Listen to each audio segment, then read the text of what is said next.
নমস্কার বন্ধুরা, গৌতমের সাথে এই চ্যানেলে আপনাদের স্বাগত জানাই এবং চলে এসেছি একটি বিশেষ রিপোর্ট নিয়ে। বন্ধুরা, আপনারা সবাই জানেন যে আর কিছুক্ষণের মধ্যেই ঠিক মধ্যরাতে রাত 11টা থেকে 1টার মধ্যে অতি শক্তিশালী ঝড় রিমাল কিন্তু এসে পৌঁছাচ্ছে এবং এই মুহূর্তে আমরা রয়েছি পশ্চিম বর্ধমান জেলার এই রানীগঞ্জে দামোদর নদীর ঠিক সামনে এবং এখানেও কিন্তু সে সকাল থেকে সে মেঘাচ্ছন্ন আকাশ এবং মাঝে মাঝে রোদের আলো দেখা যাচ্ছে, কিন্তু তার মধ্যেও কিন্তু এখানে দেখতে পাচ্ছেন একটা দমকা হাওয়া এবং তার সাথে সাথে মেঘাচ্ছন্ন আকাশ আপনাদের এই মুহূর্তে দেখানোর চেষ্টা করছি। সাগর দ্বীপ থেকে মাত্র 270 কিলোমিটার দূরে রয়েছে এই রেমল এবং এই রেমল এই বিভিন্ন দেশ কিন্তু ঝড়ের এক একটি করে নাম দেয় এবং এবারে যে রেমল যে ঝড়টির নাম সেটা দিয়েছে ওমান এবং এই রেমল শব্দটি আরবি শব্দ এবং এই রেমল এর অর্থ হলো বাংলায় যাকে বলে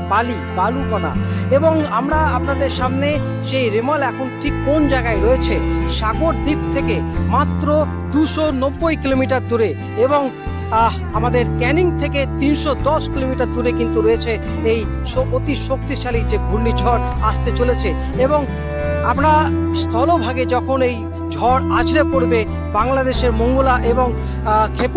বাংলাদেশের খেপুপাড়া এবং সাগর দ্বীপের ঠিক মাঝখানে এই ঘূর্ণিঝড় যখন আছড়ে পড়বে সেই মুহূর্তের ছবি, সেই মুহূর্তে কি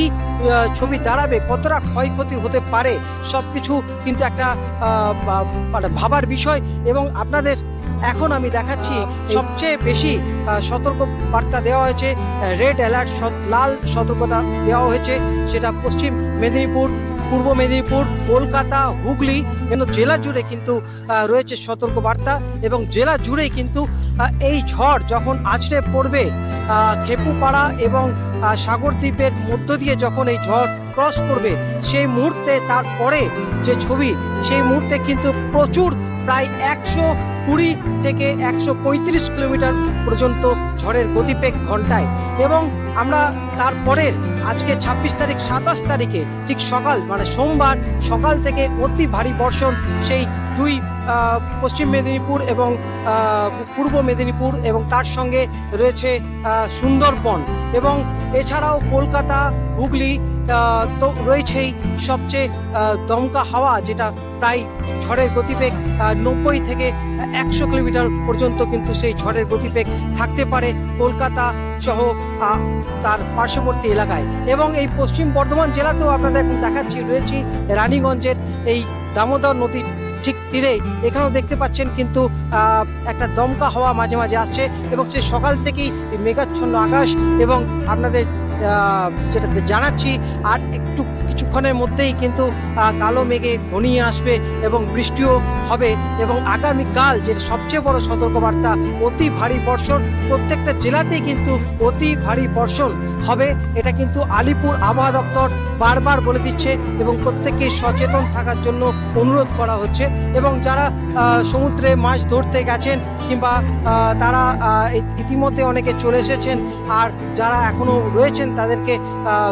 বিভিন্ন বার্তা দেওয়া হচ্ছে তারা যেন ফিরে আসে এবং সবচেয়ে বড় ব্যাপার হলো যে উপকূলবর্তী এলাকায় সবচেয়ে যে ক্ষয়ক্ষতি হতে পারে সেটা কত ক্ষয়ক্ষতি হতে পারে সেটা এখনই বলা খুব মুশকিল এবং সেই ঝড় যখন আছড়ে পড়বে সেই মুহূর্তের ছবিও আপনাদের ভাবতেই পাচ্ছেন সেই মুহূর্তের ছবিটা কি হতে পারে। আমাদের এখন এই দেখতেই পাচ্ছেন চারপাশটা যে একটা গুমোট একটা পরিবেশ এই মুহূর্তে দেখতে পাচ্ছেন, একটা ঝড় আসার আগের যে মুহূর্ত সেই পশ্চিম বর্ধমানেও কিন্তু সেই একই এই জেলাতেও কিন্তু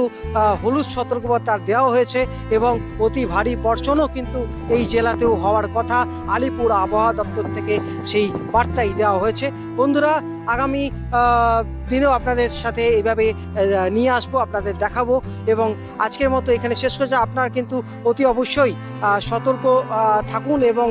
যাদের খুবই দরকারি কাজ আছে তার তাড়াতাড়ি কাজ সেরে আজকে রাতে ঠিক সন্ধ্যের মধ্যে বাড়িতে প্রবেশ করুন এবং আগামীকাল সবচেয়ে বড় যে অতি ভারী বর্ষণ হওয়ার কথা সকাল সকাল আপনারা না বেরোলেই ভালো। এবং এইভাবেই আপনাদের দেখাতে থাকবো আগামী দিনে গৌতমের সাথে। আজকের মতো ব্লগ এখানে শেষ করছি। আপনারা ভালো থাকুন, সুস্থ থাকুন এবং ভগবানের কাছে প্রার্থনা করি যেন সব কিছু ভগবানের কৃপায় ঠিক থাকে এবং ক্ষয়ক্ষতি যেন না হয়, মানুষজন যেন ভালো থাকে, সুস্থ থাকে। ধন্যবাদ।